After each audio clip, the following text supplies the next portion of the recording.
We are talking about Sony, and it's good to know a little bit about this company that we are working with. Now, obviously, Sony is a huge electronic conglomerate from Japan that have made a lot of different types of products over the years. The Walkman is one of my personal favorite. Interesting, a lot of people don't know this. They made one of the first, maybe the first interchangeable lens digital cameras back in 1981. Now, this was not publicly available. Some of the press was using it. And so this was the very, very early days of digital. In the 1990s, they made a ton of little point and shoot cameras, but they didn't have an interchangeable lens system like some of the other major competitors.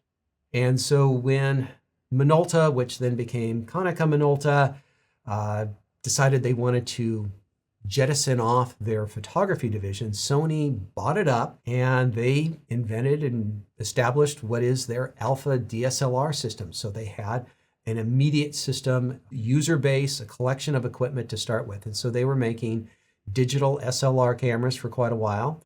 And then in 2010, they introduced their mirrorless system, the E-mount that we are talking about here today. And in 2013, they added to it, I should say, the full frame system on it. And so that's a bit of Sony's, just the brief Sony history on where they have come from. Now, the E-mount system, which was introduced in 2010, is their cropped frame mirrorless system. They started off with some very, very small cameras. And this is the very, very early days of mirrorless cameras. I think Panasonic had already introduced their interchangeable lens system, and it was very compact. And this was not designed to compete with the big Nikon and Canon DSLRs of the day. This was designed to be something a little bit easier, smaller to use, maybe better for travel. They had some very small, very sleek lenses in there, all silver. They did bring out a lens adapter so that you could use the A-mount DSLR lenses from the Minolta and now Sony DSLR cameras. And it was kind of a cute little, oh, look at what they're doing. It's not really a big significant position in the world of photography. And then things got a little bit more serious in 2013 when they came out with the full frame version of it that fit on the exact same lens mount. They came out with 5 lenses that showed that they were pretty serious. They were going after the enthusiast, the semi-professional in this particular category. And they promised that within about a year and a half's time, they were going to have 15 lenses in the collection.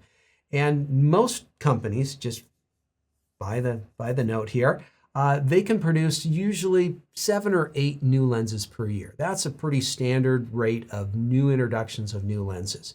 And so when you're producing 15 lenses in just over a year, you know that they were putting a lot of effort into kind of fulfilling this whole this full frame E-mount system.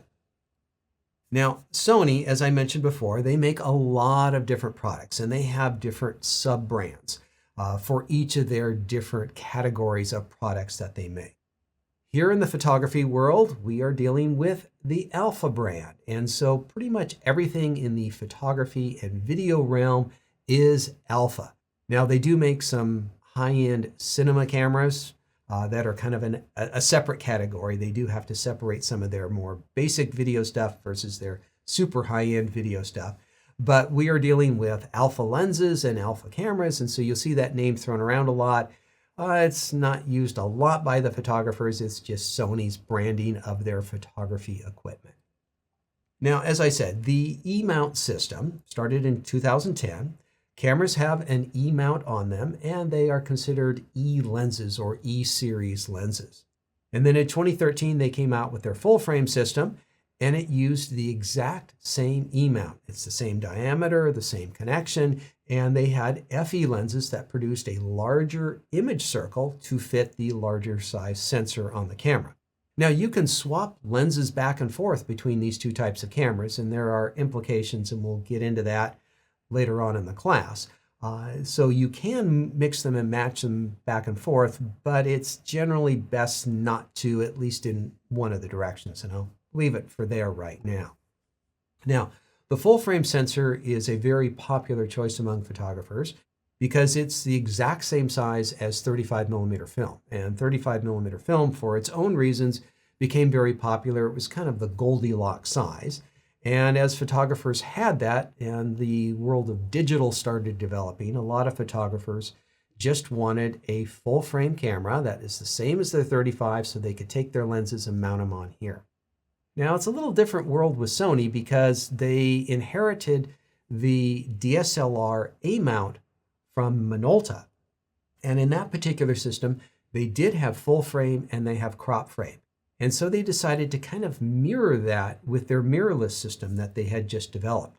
They started with the smaller crop frame because they were looking to just start small and then move bigger. And so they started with this APS-C size sensor in their initial cameras and then went to full frame. Now, as you try to translate going from one to the other, there is a crop factor of 1.5.